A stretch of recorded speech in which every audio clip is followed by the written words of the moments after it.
Do you ever lock in, do a ghost or monk mode, but then a few weeks in you're exhausted, lonely, and low-key wondering if any of this is even working?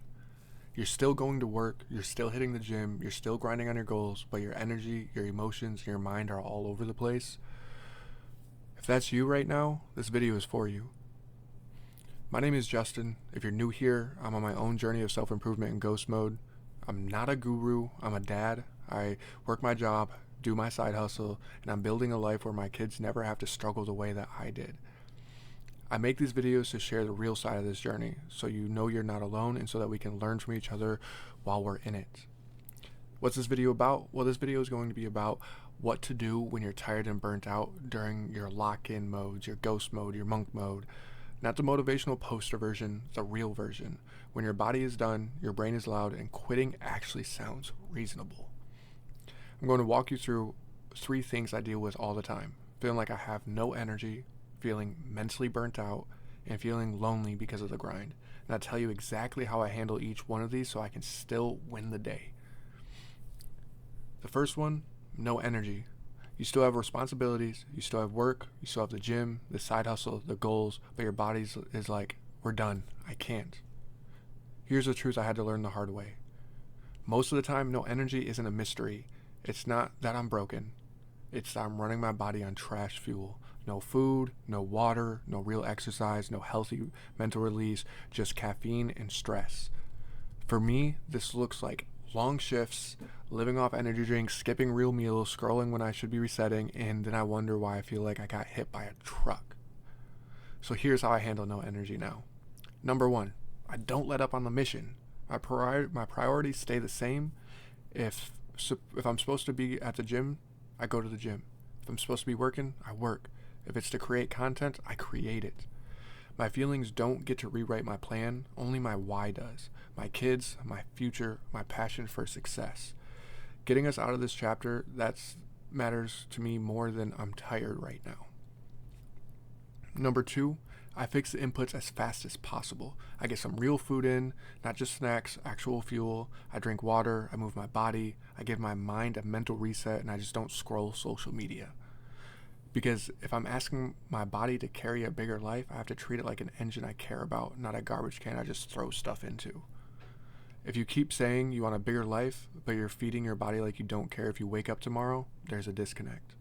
Your why is what pulls you through the fake I have no energy feeling and forces you to upgrade how you eat, drink, move, and think. You gotta take care of the machine you're running.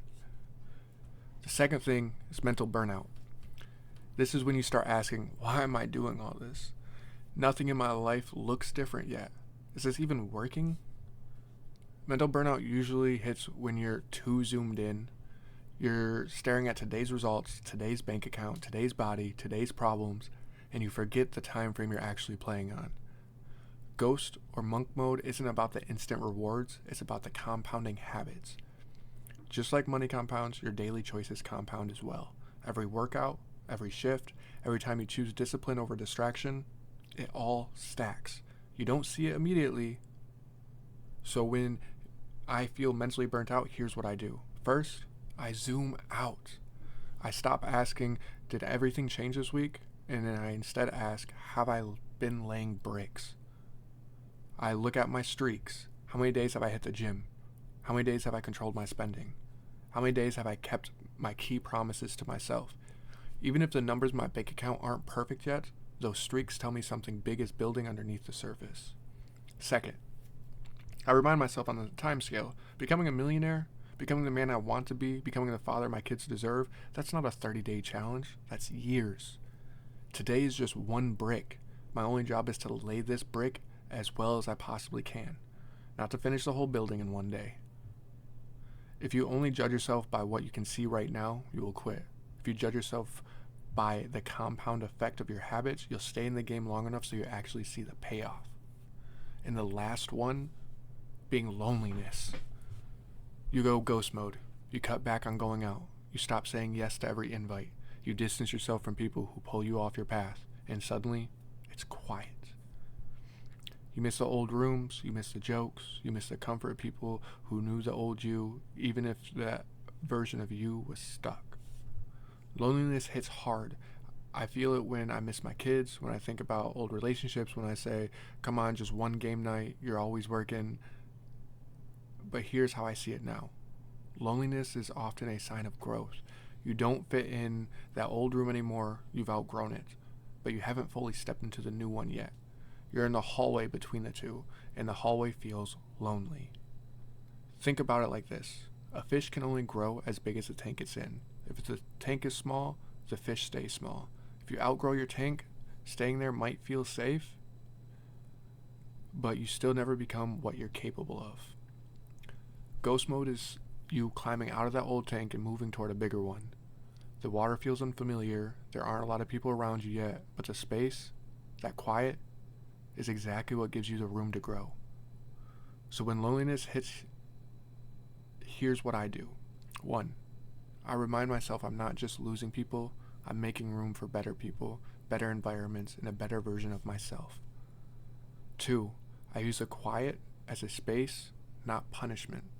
Space to think, space to build, space to become the man who actually belongs in the bigger room I'm praying for.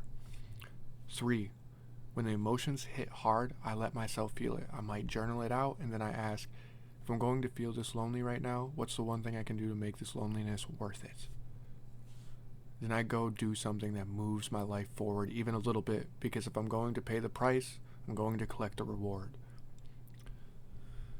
So if you're in ghost mode, monk mode, and you're tired, burnt out, or lonely, you're not broken. You're just in the part of your journey that nobody posts as a highlight.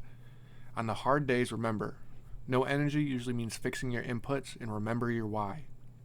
Mentally burnt out means zoom out and trust the compound effect of your habits instead of judging yourself only on today's results. And when you're feeling lonely, it's a sign that you've outgrown your old tank and moving toward a bigger one, even if the hallway feels uncomfortable. If you're in your own ghost mode / monk mode right now, drop a comment that says locked in and tell me what you're working on. I'm going to keep sharing the real side of this journey, not just the wins, but the nights where it's hard too. So if you want someone in the trenches with you, hit subscribe and let's build this new life together.